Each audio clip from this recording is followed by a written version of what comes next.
Chapter 2. Zeed opened his eyes to total darkness. His head felt heavy, and he was dizzy and disoriented.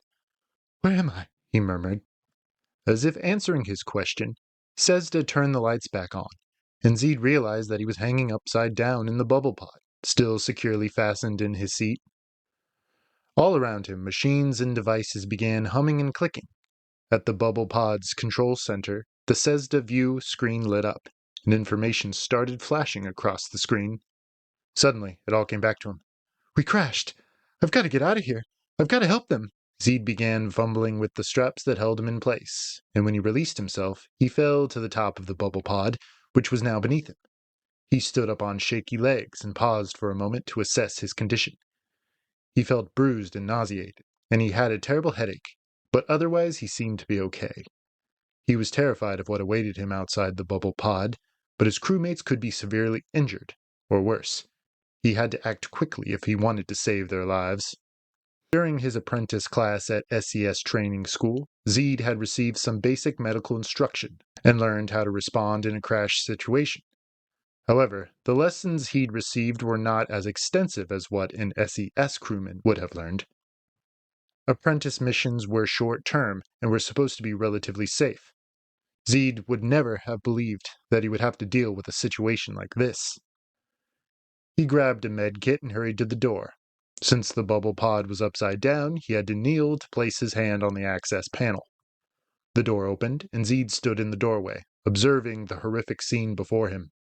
The Obadiah had been torn apart, and its remains were spread out across a grassy meadow. He moved forward, feeling overwhelmed by what he was seeing. He called out the names of the crewmen. "Dad! Sonora! Barzar! Hargo! Can anyone hear me?" No one answered. Could they all be dead? No, they can't be. He rushed up the slope, searching through the debris and calling out the names of his crewmates, but he received no response to his desperate cries. He turned full circle, surveying the devastation. The scattered fragments of the Obadiah stretched out all around him in every direction. Jagged pieces of metal littered a grassy field with large rocks, low scrubby vegetation, and a swift-flowing stream. Tall trees stood in the distance. He could hear water flowing in the stream, the wind blowing through the trees, and what he assumed were birds. But other than that, there was silence. Zeed continued his search for the missing crewmen, shoving larger pieces of the ship out of the way while avoiding cutting himself on any sharp edges or burning himself on metal still smoking from the fiery crash. Moving aside a portion of the outer hull, he found the first body, his father's friend, Barzar. He stared with shock at the crewman's ripped uniform, exposing internal organs and bright blues of Arcean blood, which oozed out onto the ground. Zeed turned away, vomiting, and then wiped his mouth on his sleeve as he fought back tears. He'd known Barzar all his life. He was like family. Seeing him in this condition was a terrible shock, but he had to get control of himself.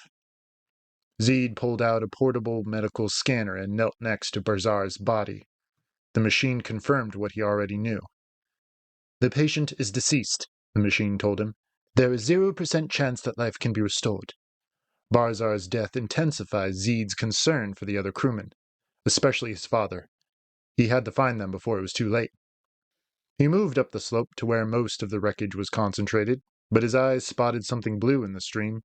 It was the uniform of a crewman who was submerged face down. He ran to the stream, waded into the cool water, and realized it was Sonora. He choked back a sob, pulling her out of the water and onto the grassy bank. Her body was in a similar condition to Barzar's, with open, bleeding wounds. He wondered if she had died on impact or drowned in the stream. He could hardly believe that this kind, beautiful woman was dead. He pulled out the med scanner to confirm it. After about a minute, the machine said, "The patient is deceased. There is 0% chance that life can be restored." Has anyone survived this? Zeed wondered. Where is my father? He can't be dead. He just can't be. He rose to his feet, cold and wet, with water sloshing on his boots. "Dad! Hargo!" he called. Still, there was no answer. He returned to the area with the largest accumulation of debris, turning over large pieces and tossing them aside. He had to hurry. What if they were alive, but dying while he searched? Zeed paused when he heard a low moaning sound behind him. He looked up the slope and spotted a blue and black uniform partially hidden in the tall grass.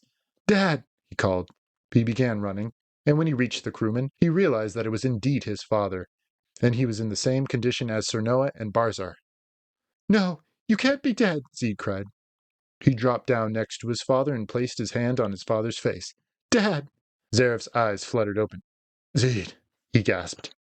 "You're alive!" Zeed cried with relief. "Zeed, you must find Dr. Jonas Livingston," Zaref wheezed. Then he coughed, and a bit of blue blood trickled down his lips. He's here in California. Dad, I need to help you." He began pulling medical equipment out of his bag, but Zaref used what little strength he had to grab Zeed's hand. "You have to find him," his father insisted. "Say his name." "What?" "Dr. Jonas Livingston," Zaref rasped. He coughed up more blood. "Say it." "Dr. Jonas Livingston," Zeed repeated. "I got it. Now let me help you." "It's too late for me. Save my crew," Zaref gasped, and Zeed heard blood gurgling in his father's throat. "No, I can help you," Zeed insisted. He pulled free from his father's grasp and yanked the med scanner from his bag. But when he scanned his father's body, he was stunned by the full extent of his injuries. His father's back was broken, and just about every limb was fractured to some extent. He was bleeding profusely around a large, jagged metal piece embedded deep in his abdomen. The medical scanner beeped, and the machine said, "The patient is in extremely critical condition. Chance of recovery less than 4%. "What can I do?" Zeed wailed. The portable med scanner then provided a long and growing list of how to proceed with treatment. Zeed was overwhelmed as he looked over the complicated procedures recommended by the machine. Procedures the equipment in the bubble pod certainly couldn't do on its own. His father needed a surgeon. The medical scanner beeped, saying, "Chance of recovery is less than 3%. Respond with immediate action." Zeed's father took his hand, and his grip was weaker this time. "I'm dying, son." "No, you can't die." "I love you, Zeed," Zaref gasped. You have made me so proud." "I need to do something. I need to stop the bleeding." "Dr. Livingston," his father said in a whisper, and life went out of his father's brilliant blue eyes. "No!" Zeed cried. He pulled his father's body to his chest. "No, this isn't happening," he wailed. "Dad, you can't be dead." He burst into tears and sobbed uncontrollably as he clung to his father's lifeless body. He just wanted to lie down and weep by the stream, but he couldn't. His father's dying command was to save his crew. It was too late for Barzar and Sernoa, but Hargo could be alive and in need of immediate medical attention. He laid his father's body down on the grass and rose to his feet, and after one last look, he resumed his search. Zeed wandered around in this surreal setting, feeling dazed. How could something so horrible have happened beneath such a beautiful blue sky in this peaceful green meadow? He was determined to find Hargo, even if it was to confirm another death. And after that, what would he do? He would be alone on a strange planet he knew nothing about. Zeed searched through the scattered wreckage of the Obadiah, and now and then he would call Hargo's name, but he was beginning to think the missing crewman might not be among it. Maybe he'd been thrown out of the crash area, or perhaps he had washed downstream. Retracing his steps to places he'd already searched, Zeed spotted a boot protruding from a large tube-like structure.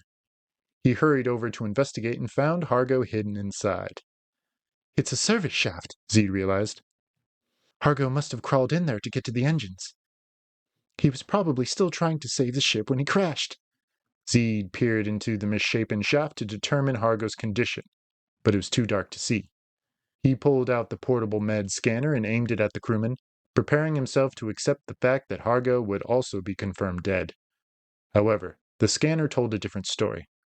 "The patient is in critical condition. Chance of recovery, 62%. Zeed felt a spark of hope. "Hargo's alive! Hargo, can you hear me?" he called, but the injured crewman didn't respond. "I've got to help him. He must live." Zeed began pulling Hargo from the damaged service shaft, hoping he wouldn't worsen his injuries. Hargo moaned with pain. "Sorry," Zeed muttered as he continued to pull him out of the tube. When his patient was out in the open, Zeed scanned him again for further details on his injuries. The scanner revealed that Hargo's right leg and left arm were broken, and he also had a couple of cracked ribs. The scanner listed internal injuries as well as severe lacerations. Zeed felt lost and uncertain, but then the device gave a little beep, and he remembered that it would tell him how to proceed. I can do this, he told himself. Zeed reviewed the scanner's recommendations and went to work. He opened the med kit and pulled out an injector with medicines to prevent shock and infection and offer pain relief. The injector delivered the medicines through Hargo's skin and into his bloodstream. Zeed hoped this would sustain Hargo until he could get him to the bubble pod. Now he needed to stop the bleeding. He cut away some of Hargo's clothing so he could see the full extent of his injuries. The scanner instructed him to use an antiseptic solution to clean and disinfect the lacerations. He poured this substance over Hargo's cuts and watched as it fizzed and bubbled, turning blue with Hargo's blood. He applied a liberal amount of salve on top of the bubbling mess. Zeed did what the scanner told him to do, but he was concerned that Hargo was still bleeding through the salve. Did he seem paler than normal? Was he bleeding to death? There was nothing he could do but continue following the med scanner's instructions. He was to apply electronic bandages to all the lacerations. Zeed found a stack of bandages in several sizes, so he picked up one of the large ones and slapped it onto Hargo's most severe cut. The bandage created a vacuum while sticking tightly to the crewman's skin. Zeed noticed a thin data screen on the bandage that displayed a yellow light. The light would turn red when the dressing needed changing. He was relieved when he realized that the bleeding had stopped. He continued the process, covering the more severe lacerations with bandages. Now Zeed turned his attention to his crewmate's broken bones. Hargo had simple fractures to his right leg, his left arm, and a couple of ribs. Zeed wrapped Hargo's ribcage to secure the broken ribs, and then he used a foam-like substance that hardened to form temporary casts around Hargo's arm and leg. He scanned Hargo again and was relieved to see there was already some improvement in his condition. But his worry returned when he remembered that Hargo had internal injuries. He had to get his crewmate to the bubble pod, where he would have the advice of Sezda and the bubble pod's medical monitor to assist him. Zeed ran to the bubble pod to obtain a stretcher. He noticed thick bushes behind the bubble pod and realized that must have been what stopped its progress when it had broken free from the Obadiah. He was surprised to see that the bubble pod had rolled itself back into an upright position. 4 support feet now held the bubble pod securely in place. Zeed hurried inside, noting that information was still running across the Sezda's view screen. He searched several storage compartments until he found a floating stretcher. He tucked the stretcher under his arm and ran back up the slope. Zeed dropped next to the unconscious crewman. Hargo, can you hear me? He asked. It's Zeed. He received no response. I'm sorry, but I must move you to the bubble pod. Zeed continued to talk as he lifted Hargo's head and upper body and pulled him onto the stretcher. The Obadiah was destroyed when we crashed, so the bubble pod is all we have. He adjusted the straps that would hold Hargo in place. I'm going to move you now. He didn't know if Hargo heard any of this. He was just grateful to have a living crewman to talk to. Zeed activated the floating stretcher to rise about 3 feet off the ground and walked next to it, guiding it to the bubble pod. Once Hargo was inside, Zeed converted one of the chairs into a bed and dragged Hargo onto it. He turned off the stretcher and set it aside. He pulled the bubble pod's medical monitor out of a recessed area and put it to work doing an in-depth scan and assessment of Hargo's condition. Sezda stopped what it was doing and joined the medical monitor as it sought treatment for the patient.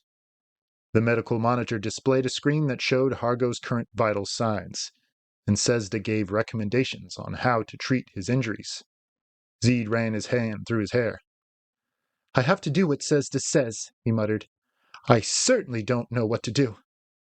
He acknowledged that he wanted to follow the treatment plan and waited for the medical monitor to make preparations. An anguished cry caught his attention, and he whipped around to see Hargo wide-eyed and struggling to sit up. Zeed pushed him down. No, Hargo, you need to lie still. You're severely injured. Hargo moaned with discomfort, and Zeed continued talking. I know you're in pain right now, but I'm going to take care of that. Zeed, Hargo wheezed. Yes, Hargo, I'm here. Hargo coughed up a little bit of blood. Where are we? He asked. Try not to move. We're in the bubble pod. Or did you mean what planet? It's Earth. Hargo grasped his arm. We crashed. Yes, the Obadiah has been torn to pieces. We did everything we could. I know, Zeed soothed. Hargo's eyes fluttered around the room. Where are the others? He asked. Zeed didn't want to tell him, but he felt like he had no choice. I'm sorry, Hargo, but they're all dead. No, that can't be true, Hargo cried. Zeed swallowed and looked away. I'm sorry, but it is true. No, Hargo moaned. No, they can't all be dead, he said, his voice breaking. Your father, Captain Zareth. Zeed blinked back his tears. He could not allow himself to break down. Yes, Hargo, he's gone. They're all gone. Hargo released his arm. It's all my fault, he soothed. Zeed shook his head. No, you did all you could. You don't understand. I caused this to happen. Although in obvious pain, Hargo tried to sit up again, but Zeed pushed him back down. Hargo, you must not get up. I'm not finished treating your injuries. Hargo sobbed with grief while Zeed retrieved an injector with a painkiller and a sedative that would supplement the medicines Hargo had received earlier. When he turned back around, Hargo was again struggling to sit up. No, Hargo, lie down, Zeed ordered. I must secure the crash site, Hargo insisted. Zeed admired his dedication to the mission, but there was no way Hargo could do anything in his current condition. Don't worry, I know what to do, Zeed said. Once again, he pushed Hargo down. Right now, you have to rest and get better. But the crash, we can't be discovered. I know, Hargo. I will take care of it, but first, I must take care of you. Zeed injected the medicine through Hargo's skin and watched him fight the effects of the sedative before finally relaxing and drifting off to sleep. To treat Hargo's internal injuries, Sesda recommended a substance that contained healing drugs and surgical microbots. Sesda would program the microbots to repair Hargo's injuries, and they could be injected through his skin along with the medicine. Zeed acknowledged that he wanted to use the treatment, and a few minutes later, a little drawer popped open with the injector ready to be used. Zeed held the injector up to the light and searched for microbots in the amber-colored substance. They really are microscopic, he murmured. He shot the substance through Hargo's skin. Then he looked at the medical monitor screen and watched tiny red dots representing the microbots spread throughout Hargo's body. Zeed checked Hargo's vital signs at the bottom of the screen and was pleased to see that his patient was now in stable condition. He returned the injector to the drawer so that it could be disinfected and reused. Zeed was exhausted. His bruises were aching, and he still had a bad headache. Despite how bad he felt, he knew he had to keep going. He went to a storage compartment, pulled out an energy beverage, and drank about half of it in one swallow. He wished he could turn another chair into a bed and lie down, but Zeed knew he couldn't do that just yet. He still had to make all traces of the Obadiah disappear.